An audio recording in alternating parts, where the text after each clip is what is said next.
ধর একটা cord progression নিই আমরা, তাহলে কর্ড প্রোগ্রেশনে কি নিলাম? ই মাইনর নিলাম, সি, জি আর ডি একটা কর্ড প্রোগ্রেশন নিলাম।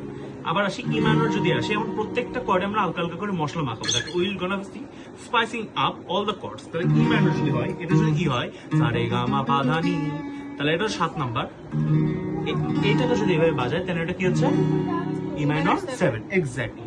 তাহলে এইটা হচ্ছে সি, সি কে যদি এখানে তো সি সা রে গা মা পা ধা নি সা, তাহলে এটা কি হতো? 8 9 7 স্কিপ করে যেহেতু আমি 9 ধরছি, তাহলে কি হচ্ছে? এটা সি এট 9।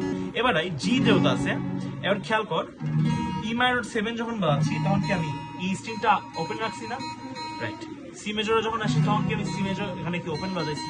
তাহলে আমি এখন চিন্তা করলাম যে আচ্ছা ঠিক আছে, তাহলে সি মেজর যদি আমি যদি ওপেন বাজাই তাহলে কি হবে? এটা যদি জি হয় সা রে গা মা পা ধা নি সা 1 2 3 4 5 6, তাহলে 6 নাম্বার যদি ফাঁকা দিই তার মানে জি মেজর এটা আছে, তো পিঙ্কিটা যদি লিফট করে ফেলি তাহলে আমার কি বাজছে?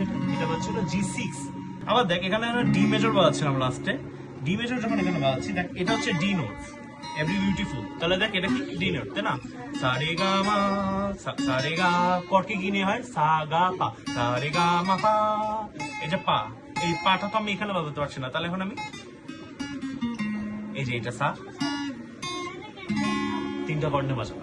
কিন্তু এই যে এটা যদি সা রে গা, গাকে যদি সাসপেন্ড করে দিলাম, গাকে বাদ দিয়ে দিচ্ছি, গাকে বাদ দিয়ে দিলাম মানে আমি সাস কর্ড বাজাচ্ছি। তাহলে আমি যদি ডি কর্ডে এই গাকে বাদ দিয়ে দিই তাহলে সা রে রে, তাহলে ডি এর পর কি বসছে? ডি ইশার ই, এটা যদি ওপেন বাজাই তাহলে ডি মেজর যদি আমি মিডল ফিঙ্গার তুলে ফেলি তাহলে আমার বাজছে এখানে কি কি বাজছে বলতো? ডি সাস 2 বাজছে। এবার আমি শুরু থেকে যদি আসি, দেখ এটা ই মাইনর ছিল, এটা সি, এটা জি 6, ডি সাস, এটা যে এর থেকে টোটালি ডিফারেন্ট লাগবে। দেখ